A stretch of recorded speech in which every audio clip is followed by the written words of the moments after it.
Oh, here we go again, man. Here we go again. Here we go again with another one. What's good, YouTube? It's your boy Matthew Walker,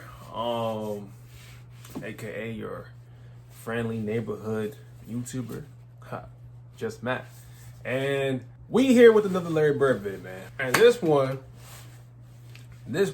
should cover up most, if not most all, of Larry Bird's greatest stories. All right, it says the complete compilation of Larry Bird's greatest stories told by NBA players and legends. This is Nick Smith, NBA. All right, Nick Smith, NBA. I'm trusting your word. This is the complete compilation. I'm holding that to you. I'm holding you accountable for that. You know what I'm saying? But shout out Nick Smith, NBA, for making this vid. I know this is not easy to make. This is exactly 25 minutes. I know this took a long time to make. I know getting them clips, getting them stories, editing all the. I thank you, Nick Smith, NBA. I appreciate you. Okay, you know what I'm saying? Sometimes we just gotta appreciate people's work. You know what I'm saying? Their workflow, their editing, all that stuff. Because that could go by, and you edit something real good when someone doesn't realize how good the editing is, because the storytelling is so seamless. You know what I'm saying? So smooth that you don't understand like certain hard transitions or certain edits that go by. Yeah, man. That's enough talking for me. You know what I'm saying? All I ask is drop a like. You know what I'm saying? Drop a like. It helps the channel. You know what I'm saying? Helps it grow. Show love and support. All that great stuff, man. And yeah, without further ado, let's straight into the video, man. 3, 2, 1. Let's get it, man. Welcome to the complete collection of Larry Bird's greatest stories.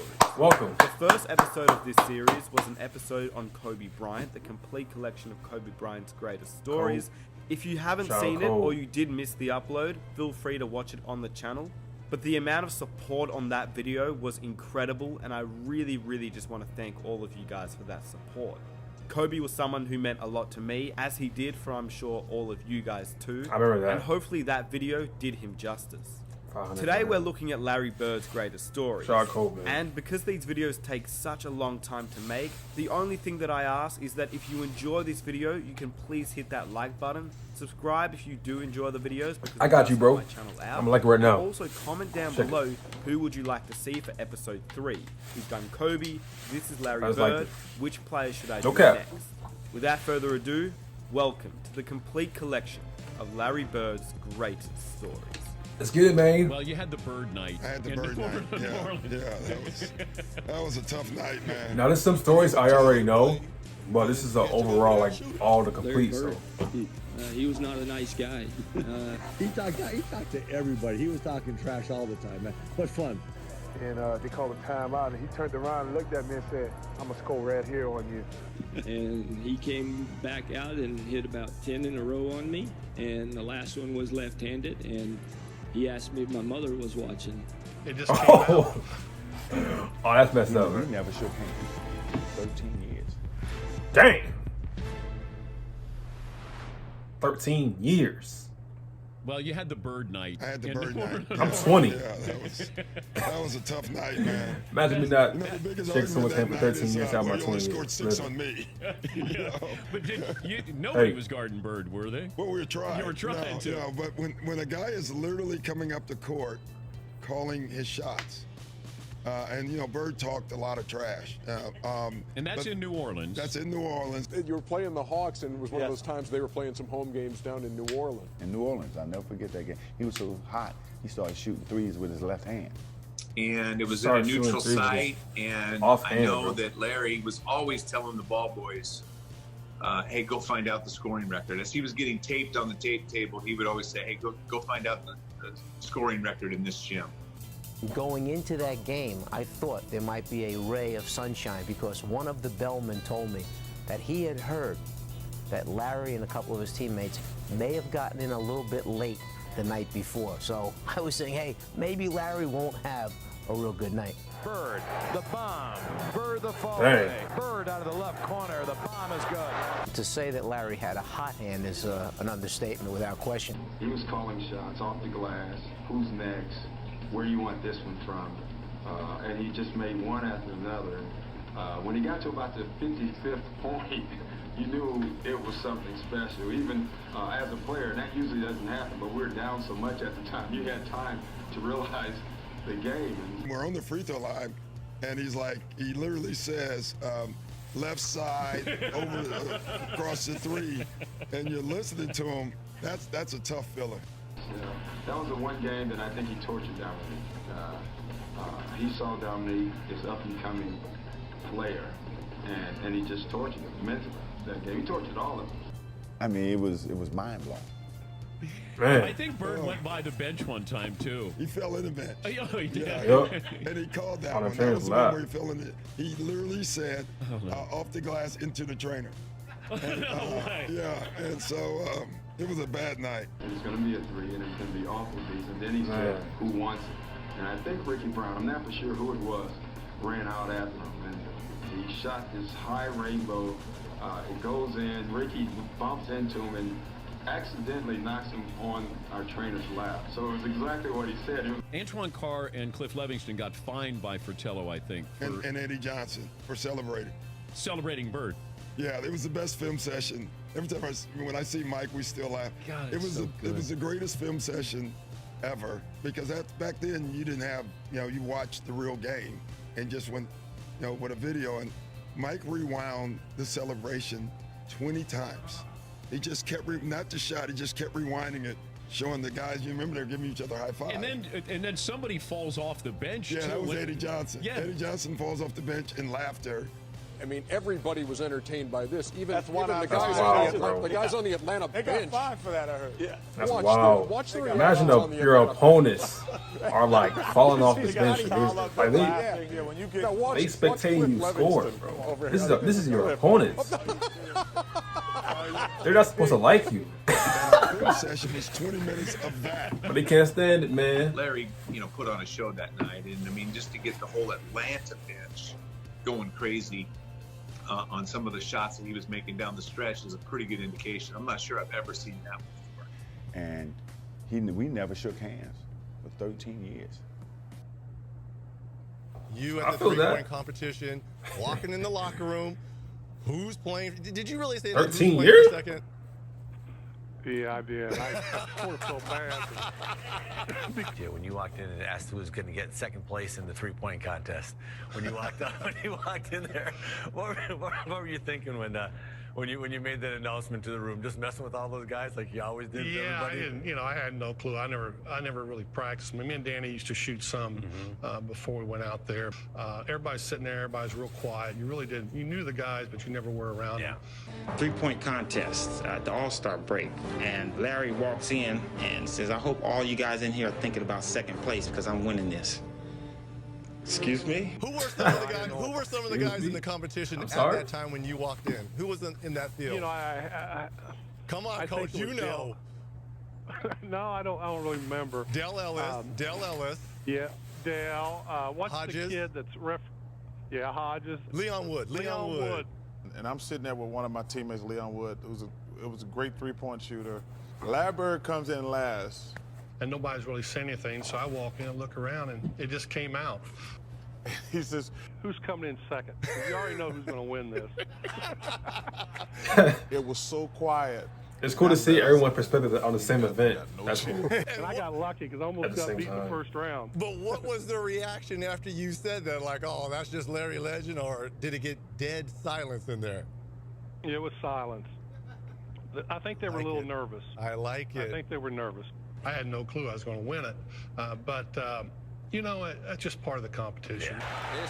Hey, shout out Nick for this, bro, because I realized he had to sync up the event and the people's perspective, he had to sync it up, man. You know what I'm saying? He took off his top yet. See when he took off his top.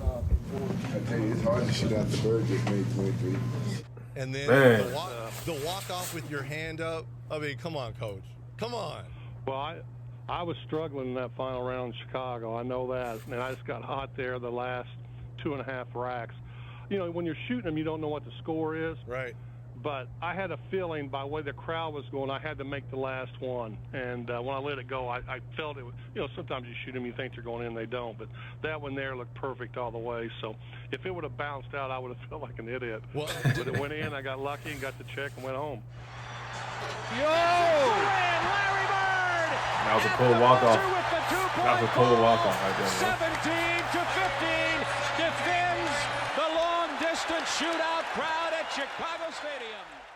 He and Ainge, I think, were both in the three-point contest together, and Larry won the contest. And then one day we got on the bus, and we were on the bus for a few minutes, and Larry said to Ainge, he goes, "Hey, Danny," and Danny goes, "Yeah, Larry." He goes, "Who's the three-point king?" Larry Bird. He was not a nice guy. Back then when we flew commercial, we didn't fly private. We played in a Tuesday night game in Cleveland. Matter of fact, there was one game in Cleveland. In Cleveland, and he told me where he was going and where he was going to shoot.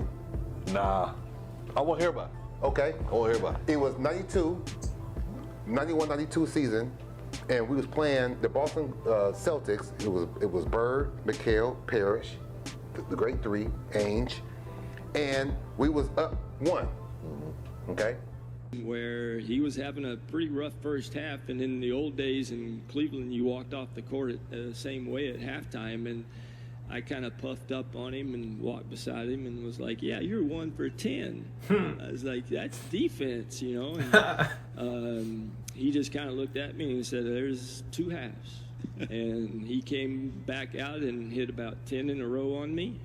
And we was up 1. Tough, man, that's tough. He said, "Who's guarding me?" As we come out of timeout. Now remember, I'm a rookie because Price is out because he hurt. Right. He says, "Who's guarding me?" I says, "Craig Elo." He says, "Why you got that white boy on me?"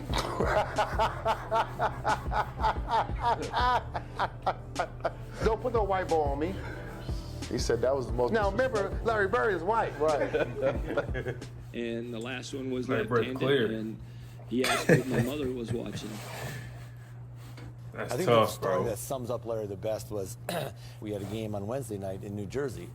Snowstorm hits Cleveland. We're at the airport at 7 in the morning. Flight's canceled at 7. It's canceled at 8. It's canceled at 9. It's canceled at 10. Canceled at 11, 12. We finally leave about 1:30 or 2 in the afternoon. We fly up to New Jersey. Now the storm has kind of moved into Jersey. And the bus driver says, "Well, I can't get to the hotel, into the arena. I can only go to one place." Well, we had a game that night. We go to the arena. So we get to the arena, and I mean, we're dragging. And we're sitting around the locker room, and, and everybody's kind of, we're tired, and, I feel that. And all of a sudden, the coach gives a little bit of a speech of, "Come on, man, guys, we're playing basketball. Let's get ready to go." And Larry stands up, and Larry says, a couple other few choice words, and he says, "I don't know about you guys, but I'm going to take it out on their rear ends." So I was like, "Oh, all right, so let's go." So we go on the floor. Albert King's sitting there. Rear And he ends. walks up to Albert King and goes, "Don't take this butt whooping personally. I've been eating hot dogs all day." And then Albert King looks at him like, "You've been eating hot dogs all day? What's that got to do with me?" And we went out and just hammered him. I mean, we terrorized him. And that was Larry. There was no excuses. I mean, he just played. And I tell you, that was just his competitive nature. But a day when you fly all day and eat hot dogs in the airport, best thing was Albert's look on his face like, "What hot dogs got to do with me?" That's wild. I still love the Xavier McDaniel story. Anybody better than Larry Bird? No, Larry's probably the best trash talker. And the best thing about Larry now? He's so buttoned down now. He's just like, "I didn't do that." Man, that guy lies. He was the best trash talker. He denies everything. Can you tell a Larry story? I haven't heard much of him, in Chris the story about him Bosh. talking trash, and he's so quiet. Yes. Just every other time. And Shout I out never Chris got Bosh. to play on the court or see. But can you tell a story like Oh, well, something you I'd say remember? there's a million of them, but one of my favorite ones is we're playing Phoenix and we're way ahead, okay? The Celtics were playing the Suns and we're down in the old Saddle Dome that they had outside. Right. And Larry, we're playing good as a team. Larry has the worst fourth quarter known to man. I mean, he's throwing the ball to the other team. I'm like, good Lord, we had like a 15-point lead. Next thing you know, we're down 2. And I'm like, how in the world are we going to lose this game? So we have a play, out of bounds play. I'm taking it out. And, Larry says, I'm going to bust off the play, and I'm just going to come out, and I'm going to shoot a 3. And I'm like... And Larry says, I'm going to bust the play. I'm going to shoot a 3. And I'm like, Bertie, it's just getting to overtime. I'm going to Robert. We need to get into overtime, man. Try to get this ship right, because we're sinking, man. Celtics are down by 2 points, and Bird is out by the three-point line, and he's being guarded by a guy named Johnny High. And Johnny High is sort of backing away from Bird, and Bird says, hey, Johnny, you better come up and guard me a little closer. I'm just going to get the ball and shoot a 3. Larry not only tells me that, he walked by the bench and says, typical Birdie, just real slow. So he tells the Phoenix bench, he tells the coaches, yeah, I'm just fixing to bust a 3 on you guys and just go home. I'm tired of this. Fixing to bust a 3 on your guys and go home. And, Johnny High sort of smiles and laughs about it. And so he breaks the play. And then the ball comes into Bird. He just turns around and shoots a perfect 3. Shoots the ball. As the ball's in the air, he kind of turns towards the Phoenix bench and yells, told you so, running to the locker room. Larry hits it. He looks at the bench and goes, told you so. Unreal, man. That's tough. As he's walking off, he puts an arm on Johnny High's shoulder and he goes, Johnny, I told you to come out and guard me. That was Birdie. And he had the confidence, man. That dude had so much confidence. He talked to the coaches. He talked to everybody. He was talking trash all the time, man. But fun. Great competitor, man. And I just started laughing. I was like, oh, man. It's just one of those ones where you just kind of, he has such supreme confidence. And it was just, but that's the one when you're back in and Larry went in and said, well, I won the game in the first 3 quarters, then I lost it in the third quarter, or the fourth quarter, excuse me. Then I won it at the end. He goes, my record tonight is 2-1. And we all just kind of laughed. Bird used to tell people, I remember he told me a story about Xavier McDaniel. He said, X-Man, yeah. X, I'm going to get the ball right here. I'm going to shoot a jumper right in your face. It was a tie game. They had the ball, and DJ was stalling the basketball. Larry was kind of standing outside behind him, like denying him the ball. And they called a timeout. And he turned around and looked at me and said, I'm going to score right here on you. And I said, I know you will. I'll be ready. Tie game, 13 seconds to play. Celtics basketball. During the timeout, I'm going through a play, and about that time, Larry steps in and says, Coach, why don't you just give me the ball and tell everybody to get out of the way? That's Larry. And when he wants the ball, he wants the ball. After the timeout, we walked back on the court, and then Xavier was guarding him. So he tells Xavier, he says, I'm getting the ball. And Larry said, I'm going to get it right here, X, and I'm going to shoot it in your face. He hit it and looked at me and he was like, damn, I didn't even leave nothing on the clock. And shot a shot right in my face. I just looked back and the ball just went in, hit all net. And he said, I told you so. He was like, I didn't even leave 2 seconds on the clock. He wanted to shoot it with 0 seconds on the clock. I walked back to the sideline like, damn. A lot of people don't know this. You probably know this. Larry Bird was one of the biggest trash talkers. So Xavier McDaniel. And a lot of people said, really? They thought it was Reggie or Charles. Larry Bird talked more trash on the basketball court than anybody I've ever played against. And he told me 2 things one game. Our rotations, double teaming, Kevin McHale always had to rotate to the corner, and Larry Bird was the one shooting. So he shot one, and I'm trying to block this shot, and he would just tell me, Scott, you're a little too late. A little too late. So we playing him in the last play. He says to James Worthy, he says, you guys don't have to worry about it. I'm going to go right over that corner. He said, they're going to set a screen for me. We're taking the ball out. He said, I'm going to curl right over. And he's telling us to play. He's telling us to play before they even take it out. He said, I'm going to go right over to that corner, and I'm going to catch it, and I'm going to shoot it, and I'm going to tie the game or win the game, whatever the case may be. They take the ball out, and I think it was either Danny or DJ. The late, great DJ. Yeah. Take the ball out, man curl right to the corner, caught the shot, shot a 3, game over. It's like, are you effing kidding me?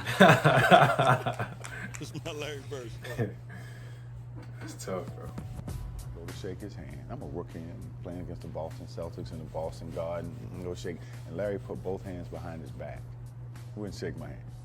I said, okay, he's just getting into the game. First play of the game, he said, you don't even belong in the league, Holmes. And he shoots a 3. Now, I wasn't mad that he made the 3. But I said, there's some bitch this called me Holmes. and he came down and did it again, so I'm pissed, you know. So next time down, see me on the breakneck pitching, I jump up and I throw it down on him. I mean, he fouls me. And he said, hey, Rook, I like you. You got heart. He said, I like you. You got heart. But I'm still getting 30 on you tonight. So, but I'm still getting 30 you gotta respect, though. I mean, that's who he was. Didn't Bird shoot left-handed Crazy. for an entire game against Portland? Lefty. Larry told all of us 27 points of them. Tomorrow night's the last game of the trip. I'm going to play this one left-handed. 27 of them, boy. There, and it was at a time when McHale was still coming off the bench, and so he scored the first 8 points of the game left-handed, and Jerome Kersey was guarding him at the time, and I remember this because we had a great trash-talking team. I mean, we had M.L. Carr, we had McHale, we had Bird, we had Ainge was a yacker. I mean, we had guys with great creativity with that, and I'll never forget it. McHale yells out, "Hey Jerome, wait till you start shooting right-handed." But look, you're talking about one of the great, obviously great players, great competitors. But Bird was a great artist. He had the left finishes down pat though. Who's got Larry Bird hooks and stuff. Brad Daugherty told me this story when he was like second year in the league and they were in the playoffs against the Celtics. Down 1, Larry Bird catches the ball in the deep corner and he steps back for a 3. And before he takes the 3, he's like, oh wow, he's going for the win. He's not going for the tie. Larry Bird catches the ball in the corner. I take off running out at Larry Bird. And right when he's getting ready to shoot, I jump.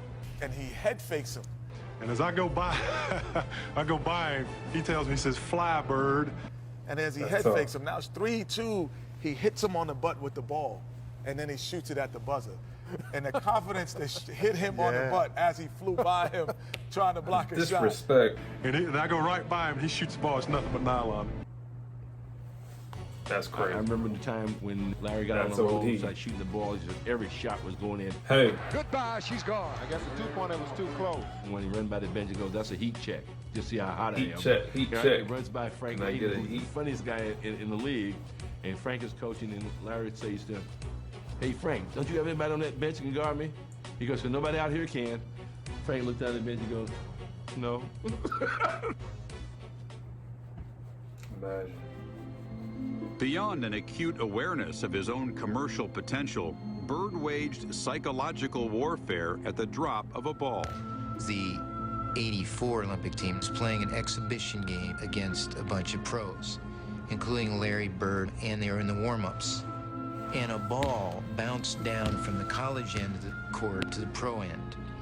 And Michael Jordan went down to chase it. The ball happened to be picked up by Larry Bird. And Michael went up a few feet away from Larry Bird and held out his hands. And Bird took the ball and fired it back down the court over Jordan's head, as if to say, you're not only not getting this ball, I don't give a damn who you are. Larry Bird knows exactly who this guy is and what's going to happen in the next few years. And he wants to get every edge he can get right now. I feel that. But Bird didn't talk trash to you, Oh, my God. Bird talked trash to everybody. But did he get to a point where he had respect for you? I always tell this story about Larry Bird. I remember him, he was cursing under his breath. And I asked him, I said, Larry, what's going on with you? He says, you guys are being disrespectful to me. And I says, what are you talking about? He says, you guys are putting a white guy on me. It's disrespectful. Wait, who's the white guy you put on him? I can't remember who it was. I just started laughing. Yo, we can remember him. He says, it's disrespectful when y'all put a white guy on me. Here he was out there with a quarter of black guys out there talking trash with him, and the rest of the fellas are sitting there going, hey, the boy bad, what can you say? remember we were playing Washington in Washington one night, and Larry just hit what would have been the game-winning shot, but KC called timeout. Right, right here. Boston had called a timeout. Larry came back to the bench, and he was a little upset. He looks at the bench and says, hey guys, when I come back after timeout, I'm going to go right to the same spot, and I'm going to kick it in. He told Washington, I'm going to get the ball. 2 seconds left. The Bullets by 1. Aims to Bird. He gets a good shot in the Celtics winner. Boy, this is something else. Incredible. I walk off the court so pissed, bro. How many people you know? And also on this team, I walk off the court so happy, bro. In last year's playoffs, Person was out to make Bird eat his words while adding a few choice comments of his own. First time I touched this the ball. This is my first story right here. This is my game. first story. He said, shoot the ball, rookie. Shoot it, shoot it, shoot it. I said, okay, I'll shoot it. Wow, like that, and it went in. And I said, don't ever tell me to shoot the ball. I shoot it every time. And from then on, it's been a battle for the last 6 years. Wow. Chuck Person, he definitely has his reputation. During the playoffs, he just went AWOL. Chuck and Larry down low, greeting one another once again. Hey. He has caught fire. Give me that. Yeah. And look at Bird. Person didn't dare look at him. Yeah, it is a little special because I've known Chuck for a while, and we've always had run-ins, but it always seems like I get the last word. And I hope you guys enjoyed this video. If you did and you would like to help the channel out, please hit that like button to show your support. Feel free to subscribe if you enjoy these types of videos. There will be a lot of videos coming out shortly. Shout out Nick Smith, bro. Nick Smith NBA. Great vid, man. I knew the whole Chuck Person story, don't worry. I watched him the other vids, Larry Bird vids, when Larry Bird, you know what I'm saying, broke his cheekbone, concussion, and had double vision. Still came out and won the game. You feel what I'm saying? Went ballistic on him. You feel what I'm saying? But great vid, man. Nick Smith, great vid. I appreciate all the editing, all the work, the syncing, bro. Cause I heard all these stories, but I didn't hear everyone's perspective on each story. You feel what I'm saying? So the fact that Nick here like synced all the perspectives for each like timeline event, you know what I'm saying? And it's like all relative to each other. You feel what I'm saying? All relative to each other. So the storytelling is great, bro. Great storytelling with the editing. This type of time I'm talking about, like the editing, it's like seamless to where people don't understand how much time this takes. You know what I'm saying? Like it's tough, man. Real talk. So appreciate you, Nick Smith NBA. Hope y'all enjoyed. I enjoyed it. It was a great vid. That's the complete compilation of Larry Bird's greatest stories, man. So hope y'all stay well. Tell you said bless. Look out very much, man. And peace. I'm out.